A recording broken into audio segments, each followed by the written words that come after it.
In the early 1830s, the Church of England stood as a proud Protestant institution, deeply rooted in tradition and wary of anything resembling Catholicism. Its rituals were restrained, its theology rational, and its leaders determined to keep any hint of popery at bay. Yet, in Oxford's ancient halls, a quiet revolution was brewing, the Oxford movement. Within these storied walls, a handful of passionate scholars began to question the very foundations of their faith. This wasn't open rebellion, but a call to return to a more ancient Catholic Christianity, one that embraced mystery, beauty, and the sacred traditions of the early Church. A group of Oxford academics, disillusioned by the Church's growing worldliness and political entanglements, began publishing Tracts for the times. These writings were meant to stir hearts and minds, urging a spiritual renewal. These pamphlets questioned whether the Church of England was truly Protestant, or if it was, in fact, a living branch of the ancient Catholic Church, connected by history and tradition, not just doctrine. Their approach was subtle, using tradition and reverence as their rallying cry. They sought to revive lost rituals, reintroduce sacred music, and restore a sense of awe to worship. Many were drawn to the movement's promise of mystery and beauty, tired of dry, rational religion. The Oxford movement offered a vision of faith that was both intellectually rich and emotionally stirring. But as the Tractarians' ideas spread beyond Oxford, unease grew among church leaders and ordinary believers alike. The movement's influence was impossible to ignore. Was this a restoration of lost faith or a betrayal of English Protestant identity? The debate became heated, dividing congregations and sparking fierce arguments in university halls and parish churches. The seeds of a national crisis had been sown, one that would shake the Church to its core and force it to confront its deepest fears and hopes. The Oxford movement's genius was its disguise, a revolution from within, led by the nation's own scholars, cloaked in the language of tradition and loyalty. Soon, England would be forced to confront what it truly meant to be Protestant, and whether its future lay in the past or in forging a new path forward. At the heart of the Oxford movement were three men: John Henry Newman, Edward Bouverie Pusey, and Frederick William Faber. Newman, the charismatic preacher, gave the movement its voice and vision. Pusey, a respected scholar, lent authority and respectability, anchoring the cause. Faber, the romantic poet, brought passion and a longing for the beauty of Catholic worship. Together, they formed a powerful alliance, supported by a network of clergy and students. Their late-night debates and strategic planning turned Oxford into a battleground for the soul of the Church. But as their ideas grew bolder, even they began to fear the consequences of their own revolution. The Oxford movement's core belief was radical. The Reformation, they wrongly believed, had been a disaster, severing England from its true Catholic roots. They dreamed of reuniting the Church of England with Rome, not by surrender, but by healing a centuries-old wound. To do this, they argued, the Church was never truly Protestant, but a Catholic Church trapped by politics. They reintroduced doctrines like the real presence in the Eucharist and confession, claiming to recover lost treasures. To them, they were archaeologists of faith. To others, they were smuggling Catholicism back into England. The Jesuits were masterminds behind the Counter-Reformation. The nation was split. Was England a proud Protestant kingdom or a lost province of Catholicism? The Oxford movement's dream was romantic and dangerously divisive. The stage was set for a national religious crisis. To truly grasp what made the Oxford movement so distinctive, it helps to compare it directly to Methodism, another powerful religious force of the 19th century. Methodism, led by the passionate John Wesley, was biblical, emotional, popular, and focused on personal conversion. Its message resonated with ordinary people, spreading rapidly through heartfelt preaching and lively gatherings. The Oxford movement, by contrast, was almost its mirror image, intellectual, hierarchical, and aimed at the social and academic elite. Its leaders were scholars, not revivalists, and their influence began in the hallowed halls of Oxford.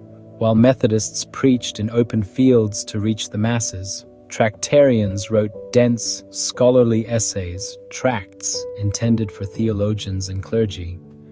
Methodism reinforced Protestant individualism, encouraging each believer to seek a personal walk with God. It was Spirit-led. The Oxford movement, however, challenged this, shifting authority back to the Church, its rituals, and ancient tradition. While Methodists asked, "Have you looked upon Jesus to be saved?" focusing on personal experience, Tractarians asked, "Do you understand the Church's ancient authority?" They emphasized doctrine and conformity to the Roman Church. This was a top-down revolution led by scholars and clergy, not a grassroots revival sparked by lay people. The Tractarians' academic and sometimes secretive approach made them seem even more subversive and, to their opponents, more dangerous than the open-air Methodists. Their goal was not just spiritual renewal, but a fundamental redefinition of English Christianity itself, challenging the very foundations of Protestant identity. The sharp contrast with Methodism made the Tractarians' challenge to Protestantism all the more stark and controversial, highlighting the deep divisions within the Church. The battle lines were drawn, setting the stage for a dramatic struggle over the soul of English religion. The Tractarians' strategy was deliberate infiltration. They introduced Catholic ideas gradually, cloaked in academic respectability. Oxford, the training ground for future clergy, became their primary battlefield. Through lectures, tutorials, and private conversations, they shaped the next generation of church leaders. A sense of secrecy and exclusivity bonded their followers, a cause whispered about in private letters. This insider culture fueled loyalty and rapid growth within the university. Their subtle changes, candles on altars, bowing, sacramental preaching, seemed minor, but signaled a hidden revolution. The movement's quiet persuasion was remarkably effective. The first tremors of a theological earthquake were being felt across England.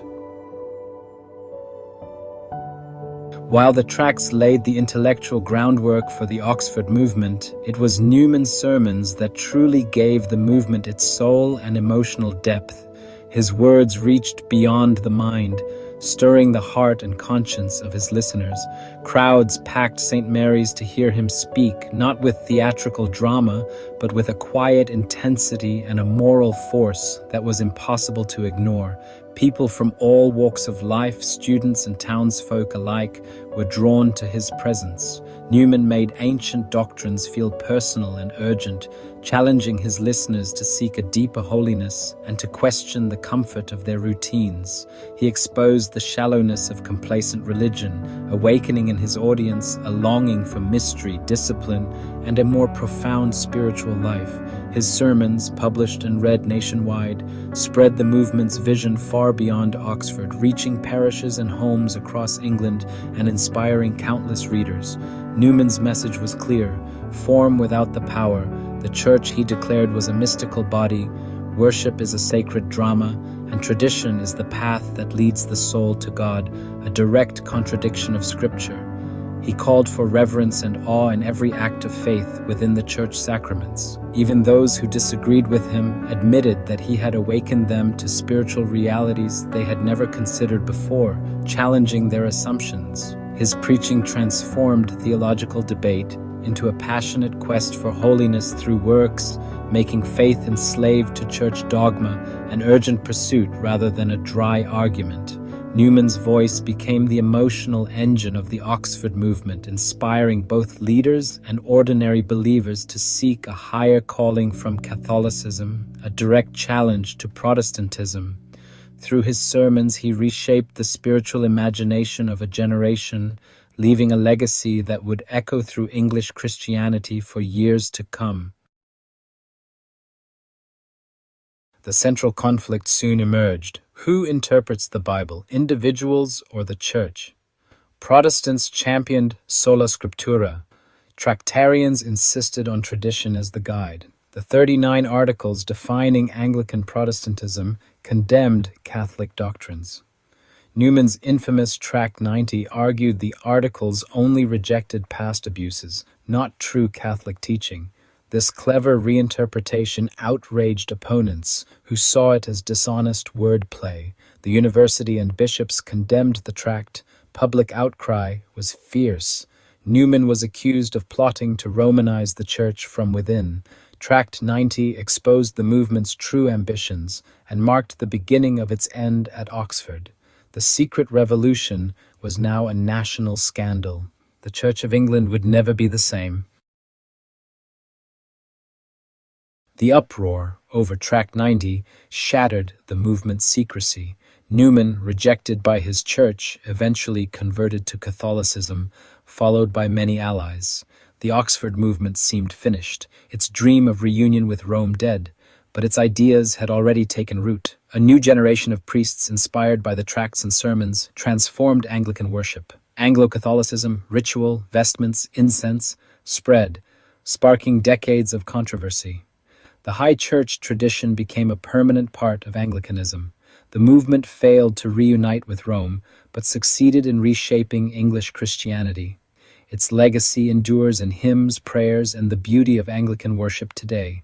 The Oxford movement forever changed the soul of the Church of England.